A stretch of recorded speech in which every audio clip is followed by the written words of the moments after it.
तो दोस्तों, स्वागत है आपका नेक्स्ट लेक्चर में। और आज का हमारा लेक्चर है क्वेश्चंस प्रैक्टिस का। और टॉपिक क्या है? क्लाइमेट। क्लाइमेट की थियोरी हमने पहले ही डिटेल में कर ली है, तो आज हम करेंगे इसके बेस पर क्वेश्चन प्रैक्टिस। आपके FCI एग्ज़ाम के पॉइंट ऑफ व्यू से बहुत ज़्यादा इंपॉर्टेंट है, बट अगर आप कोई और भी एग्ज़ाम टारगेट कर रहे हैं तो उसके लिए भी इक्वली इम्पॉर्टेंट है। तो चलिए स्टार्ट करते हैं आज का अपना सेशन। पहला क्वेश्चन क्या है? What is the primary difference between weather and climate? Weather और क्लाइमेट के बीच में प्राइमरी डिफरेंस क्या है? तो वेदर आपका एक दिन या 7 डेज का क्लाइमेटिक कंडीशन वेदर कंडीशन होता है। जैसे आज अगर आपके यहाँ ठंडी है तो आप बोलेंगे वेदर कैसा है? कोल्ड है। अगर आज आपके रीजन में धूप है तो आप क्या बोलेंगे? वेदर कैसा है? सनी है। या अगर बारिश हो रही है तो आप क्या कहेंगे? रेनी है। ठीक। लेकिन क्लाइमेट क्या होता है? 30 ईयर्स। और क्लाइमेट एक रीजन का जनरली एक ही होता है। जैसे इंडिया की बात करें तो कैसा क्लाइमेट है? मॉनसून। देखो, करेक्ट ऑप्शन क्या हो सकता है? Weather is short term. Weather short term होता है, एक दिन या 7 दिन मैक्सिमम, जबकि क्लाइमेट क्या होता है? लॉन्ग टर्म, लंबे समय की बात होती है। तो ऑप्शन नंबर 2 करेक्ट हो जाएगा। चलो आगे। Which factor does not directly affect climate? इनमें से कौन सा ऐसा फैक्टर है जो डायरेक्टली क्लाइमेट को अफेक्ट नहीं करता? Latitude, distance from the sun, altitude and ocean currents. तो कल हमने देखा था लैटिट्यूड भी करता है, एल्टीट्यूड भी करता है और ओशन करेंट्स भी करते हैं। कौन बच गया? डिस्टेंस फ्रॉम द सन। तो डिस्टेंस फ्रॉम द सन, इसका क्लाइमेट पर कोई भी इफ़ेक्ट नहीं होता। अगर अभी तक आपने क्लाइमेट वाला लेक्चर नहीं देखा है तो पहले आप वो देख लो, ताकि आपकी एक बार सारे कॉन्सेप्ट क्लियर हो जाए। उसके बाद आप आओ और क्वेश्चंस की प्रैक्टिस करो। चलिए नेक्स्ट क्वेश्चन क्या है? What is the coldest climatic zone on earth? Earth का सबसे ज़्यादा कोल्डेस्ट क्लाइमेटिक जोन क्या होगा? हम सबको पता है। कौन सा है? Polar zone, right. Tropical zone मतलब इक्वेटर, ठीक है। इक्वेटर के पास।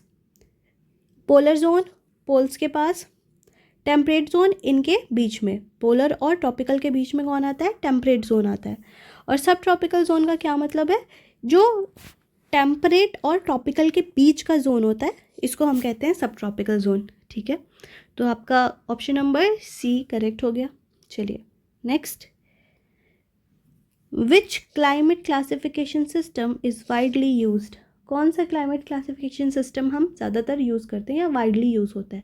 तो कल जिसके बारे में हमने पढ़ा था वही वाइडली यूज़ होता है, और वो कौन सा है? कोपेन। तो आपका option number A, Koppen classification. चलो अगला क्वेश्चन देखते हैं। Question number 5। What causes the earth season? Earth में सीज़न किसकी वजह से आता है? देखो, ये हमने लास्ट लेक्चर में तो नहीं किया, पर जब हम ज्योग्राफी स्टार्ट कर रहे थे और हमने ज्योग्राफी की बेसिक करी थी, आपका फर्स्ट लेक्चर, तो फर्स्ट लेक्चर में हमने सीजन्स के बारे में पढ़ा था कि अर्थ में सीजन्स क्यों आते हैं, और बहुत ही डिटेल में मैंने समझाया था। तो अर्थ में सीज़न आने का जो रीज़न है, सीज़न आने का रीज़न, देखो राइम भी कर गया, वो क्या है? अर्थ का एक्सियल टिल्ट। अर्थ एक्सियल टिल्ट, आपको पता है अर्थ जो है वो अपने एक्सिस पे झुकी हुई है। यानी ये अर्थ है, ये इसका एक्सिस होना चाहिए था, लेकिन एक मीटियोर आया और उसने अर्थ को टक्कर मार दिया। उसकी वजह से अर्थ का जो ये वाला एक्सिस होना चाहिए था वो ये बन गया, ठीक। और ये कितनी झुकी हुई है? 23.5 डिग्री, राइट। तो इसी की वजह से जो अर्थ है उसमें सीजन्स होते हैं। तो आपका ऑप्शन नंबर B करेक्ट है। Next. What is El Nino? El Nino क्या है? अल नीनो हमने बहुत डिटेल में ओशनोग्राफी में पढ़ा है। तो अल नीनो और कुछ नहीं बल्कि ओशन करंट है, ठीक है। अब ये बताना है हमें कि ये कोल्ड ओशन करंट है या वार्म ओशन करंट है। तो अल नीनो आपकी वार्म ओशन करंट है। कोल्ड कौन सी है? ला नीना, ठीक है। याद रखना, ये बहुत इंपॉर्टेंट है दोनों। इनके ऊपर कई सारे क्वेश्चंस आते रहते हैं। चलो। Which layer of the atmosphere reflects radio waves? इनमें से कौन सी लेयर रेडियो वेव को रिफ्लेक्ट करती है? ये हमने एटमॉस्फेयर वाले जब चैप्टर हम कर रहे थे उसमें हमने ये क्या बोल रही हूँ मैं, उसमें हमने ये टॉपिक कवर किया था। चलो, ट्रोपोस्फियर्स, मीजोस्फियर, आयनोस्फियर या फिर स्ट्रेटोस्फियर, बहुत ईजी है। आयनोस्फियर रेडियो वेव्स को रिफ्लेक्ट करती हैं। अगला, अच्छा, अगर मैं आपसे कहूँ कि ओजोन लेयर, इनमें से कौन सी ऐसी लेयर है जिसमें ओजोन लेयर पाई जाती है, तो क्या ऑप्शन होगा, मुझे आप कमेंट करके बताओ। Next, what percentage of solar energy is absorb by the earth surface. Earth का सरफेस सोलर एनर्जी का कितना प्रतिशत भाग एब्जॉर्ब कर लेता है? 20%, 35%, 50% या फिर 70%? देखो करेक्ट ऑप्शन क्या हो जाएगा, 50%। Next, which gas contributes most of the green house effect. सबसे ज़्यादा ग्रीन हाउस इफेक्ट इनमें से कौन सी गैस की वजह से होता है? नाइट्रोजन की वजह से, मीथेन की वजह से, वाटर वेपर की वजह से या फिर ऑक्सीजन की वजह से? तो देखो, बहुत सारे लोग मीथेन सोच रहे होंगे, लेकिन इसका करेक्ट आंसर है वाटर वेपर। सबसे ज़्यादा वाटर वेपर की वजह से होता है इन चारों ऑप्शंस में से। चलिए अगला, which climate type is characterized by high temperature and heavy rainfall throughout the year. कौन सा ऐसा क्लाइमेट है जिसमें हाई टेम्परेचर होता है, यानी टेम्परेचर बहुत ज़्यादा भी होता है और रेनफॉल होती रहती है पूरे साल? तो ये मैंने आपको बताया है कि बहुत ज़्यादा हाई टेम्परेचर होता है, इसकी वजह से इवेपोरेशन होता है, इवेपोरेशन की वजह से बादल बनते हैं और फिर बारिश हो जाती है, इसी को वाटर साइकिल कहते हैं। ठीक, तो ये किस टाइप का क्लाइमेट होता है? Tropical rain forest climate. Rain forest क्यों? क्योंकि इतनी ज़्यादा बारिश होती है कि बहुत ज़्यादा डेंस फॉरेस्ट हैं और बहुत लंबे फॉरेस्ट हैं। लंबे फॉरेस्ट इसलिए हुए क्योंकि इनका भी इवोल्यूशन हुआ, जैसे ह्यूमंस का इवोल्यूशन या किसी और का इवोल्यूशन हुआ है, इसी तरह रेन फॉरेस्ट का इवोल्यूशन हुआ क्योंकि इनको सनलाइट लेने के लिए, क्योंकि खाना बनाना है, फोटोसिंथेसिस करना है, तो सनलाइट चाहिए। सनलाइट लेने के लिए ऊपर जाना पड़ता है। ऊपर क्यों गए? क्योंकि इतना ज़्यादा डेंस फॉरेस्ट होता है कि सबको सनलाइट नहीं मिल पा रही थी, तो इनको लंबा होना पड़ा ताकि वो ज़्यादा से ज़्यादा सनलाइट ले सकें, और इस तरह से इनका इवोल्यूशन हुआ। इसलिए अब जब आप रेन फॉरेस्ट में जाओगे ना, तो आपको बहुत लंबे लंबे पेड़ देखने को मिलेंगे। चलिए, which of the following is an anthropogenic cause of climate change. इनमें से कौन सा एंथ्रोपोजेनिक? एंथ्रोपोजेनिक का मतलब होता है मैन मेड। मैन मेड, ठीक है। ये मैन मेड क्यों बोल रहे हैं हम, ह्यूमन मेड बोलेंगे, ह्यूमन मेड। तो ह्यूमन मेड कौन कौन सा है, कॉज कौन सा है? Volcanic eruptions. वोल्केनिक इरप्शंस हम करते हैं क्या? नहीं, हमारी वजह से थोड़ी होता है। सोलर रेडिएशन चेंजेस हमारी वजह से होता है? बिल्कुल नहीं होता। लेकिन डिफॉरेस्टेशन हमारी वजह से होता है, तो ऑप्शन नंबर 3 इज करेक्ट। चलो, the tropic of cancer lies at which latitude. ये मैंने कितनी बार आपको लेक्चर में 2, 3, 4 बार बताया है कि ट्रॉपिक ऑफ कैंसर किस लैटिट्यूड पर है। 23.5 या 23.5 बोल सकते हैं, नॉर्थ। इस पे कौन सा है? Tropic of cancer. और इस पे कौन सा है? Tropic of capricorn. ठीक है, ट्रॉपिक ऑफ कैप्रिकॉर्न। अब आप ये मुझे बताइए कि क्या इंडिया का कोई भी स्टेट ट्रॉपिक ऑफ कैंसर से होकर पास करता है, या ट्रॉपिक ऑफ कैंसर इंडिया के किन किन स्टेट्स से होकर पास करती है? आप मुझे कमेंट्स में अपना आंसर दीजिए। चलो, what is the main component of earth atmosphere. Earth के एटमॉस्फेयर का मेन कंपोनेंट क्या है? ऑक्सीजन, नाइट्रोजन, कार्बन डाइऑक्साइड या फिर आर्गन? देखो, है तो सब एटमॉस्फेयर में, मेन का मतलब जो सबसे ज़्यादा है, तो सबसे ज़्यादा क्या है? Nitrogen. Next, the boundary between the troposphere and stratosphere is called. Troposphere और स्ट्रेटोस्फियर के बीच की बाउंड्री को क्या कहते हैं? ट्रोपोपॉज कहते हैं। ये जब हमने ये पूरा इन्वायरमेंट, या आप कह सकते हो कि एटमॉस्फेयर पढ़ा था, तब हमने इसके बारे में डिटेल में बात करी थी। तो tropopause is the correct answer, और ये क्वेश्चन भी हम पहले भी कर चुके हैं। What causes cyclones to form. किसकी वजह से साइक्लोन्स बनते हैं? तो लो प्रेशर सिस्टम की वजह से। जब वार्म वाटर्स में लो प्रेशर सिस्टम जनरेट होता है, उसकी वजह से साइक्लोन्स फॉर्म होते हैं। और एंटी साइक्लोन्स किसकी वजह से फॉर्म होते हैं? हाई प्रेशर की वजह से। ठीक, चलो, which region experience a Mediterranean climate. कौन से रीजन में मेडिटेरेनियन टाइप का क्लाइमेट होता है? तो सदर्न यूरोप में मेडिटेरेनियन क्लाइमेट होता है। Which gas is most abundant in the earth's atmosphere? Earth के एटमॉस्फेयर में अबंडेंट का मतलब होता है सबसे ज़्यादा। तो कौन सी गैस पाई जाती है? अभी हमने देखा nitrogen.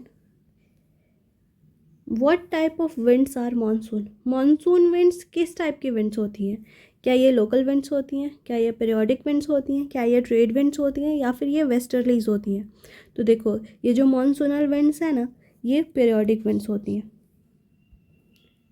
Which region is known for its high albedo effect? Albedo का मतलब होता है रिफ्लेक्टिविटी। कौन से रीजन में सबसे ज़्यादा रिफ्लेक्टिविटी होती है? ऑब्वियसली जहाँ पे स्नो ज़्यादा होगा, तो स्नो सबसे ज़्यादा इनमें किस में होगा? डेजर्ट्स में होगा क्या? अगर वार्म डेजर्ट है तो बिल्कुल नहीं होगा, लेकिन पोलर आइस कैप्स पे ज़रूर होगा। तो option number C correct. What is the primary source of energy driving earth's climate? Primary source क्या है एनर्जी का जो कि अर्थ की क्लाइमेट को अफेक्ट करती है? वोल्केनोज, सोलर रेडिएशन, अर्थ का कोर, या फिर ओशन करंट्स? तो देखो सोलर रेडिएशन ये प्राइमरी सोर्स है। Next, which climatic phenomena results in heavy rainfall in India? इनमें से कौन से फिनोमिना की वजह से इंडिया में हैवी रेनफॉल होता है? साइक्लोन, वेस्टर्न डिस्टर्बेंसेस, मॉनसून्स, या फिर अल नीनो? तो बहुत ही इजी सा आंसर है इसका, monsoons. What is the average lapse rate in the troposphere? Troposphere में एवरेज लैप्स रेट क्या होता है? लैप्स रेट का मतलब आप कितने किलोमीटर ऊपर जाएंगे, अगर आप 1 किलोमीटर ऊपर जाते हैं तो कितना टेम्परेचर गिरता है? तो ये होता है आपका 6.5। ठीक, अगर आप ट्रोपोस्फियर में 1 किलोमीटर ऊपर जाएंगे तो 6.5 डिग्री सेंटीग्रेड टेम्परेचर गिर जाएगा। Okay, so question number 23 is which zone lies between the tropic of cancer and the tropic of capricorn? यानी ट्रॉपिक ऑफ कैंसर और ट्रॉपिक ऑफ कैप्रिकॉर्न के बीच में कौन सी लाइन आती है? तो देखो ट्रॉपिक ऑफ कैंसर और ट्रॉपिक ऑफ कैप्रिकॉर्न के बीच में कौन सी आएगी? कई बार हमने पहले ही देख लिया है इस वीडियो में, tropical zone. Option number first is correct. Now next question is what is the main purpose of the ozone layer? Ozone layer का मेन पर्पस क्या है? Absorb ultraviolet radiation, ultraviolet radiation को एब्जॉर्ब करना, trap heat in the atmosphere, atmosphere में heat को trap करना, reflect radio waves को reflect करना, या protect earth from meteor impacts, earth को मीटियोर से बचा के रखना। तो देखो बहुत ही सिंपल है, absorb ultraviolet radiation, right. Next question, which of the following is not a green house gas? इनमें से कौन सी ग्रीन हाउस गैस नहीं है? Carbon dioxide, methane, water vapour, या फिर ऑक्सीजन? तो ये तो बहुत ही ईजी है, ऑक्सीजन। बाकी ये तीनों क्या है? ग्रीन हाउस गैसेस है। Next is what kind of winds blow from subtropical high pressure belt to the equator? कौन सी जो विंड है वो subtropical high pressure belt से इक्वेटर की तरफ मूव करती है? इन विंड्स को क्या कहते हैं? Westerlies, trade winds, polar easterlies, या फिर मॉनसून विंड्स? तो ये जो विंड्स हैं आपकी, इनको हम ट्रेड विंड्स कहते हैं। Which type of rainfall occurs due to the rise of air over mountains?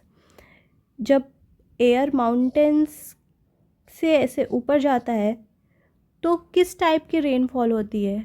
Convectional, orographic, cyclonic, या फ्रंटल? तो देखो ये जो है ना, इसको ओरोग्राफिक रेनफॉल कहते हैं। चलिए next, what is the main reason for global warming? Global warming का मेन रीज़न क्या है? ओजोन लेयर का depletion, increase in green house gases, volcanic activity, या फिर सोलर रेडिएशन चेंजेस? तो देखो increase in green house gases. Which ocean current is warm? इनमें से कौन सी ओशन करंट वार्म है? ये ओशनोग्राफी वाले सेक्शन में किया है हमने। लेब्राडोर, गल्फ स्ट्रीम, कैनरी, या फिर बेंगुएला? तो अगर हम वार्म ओशन करंट की बात करें तो गल्फ स्ट्रीम आपकी वार्म है, बाकी ये तीनों कोल्ड करंट्स है।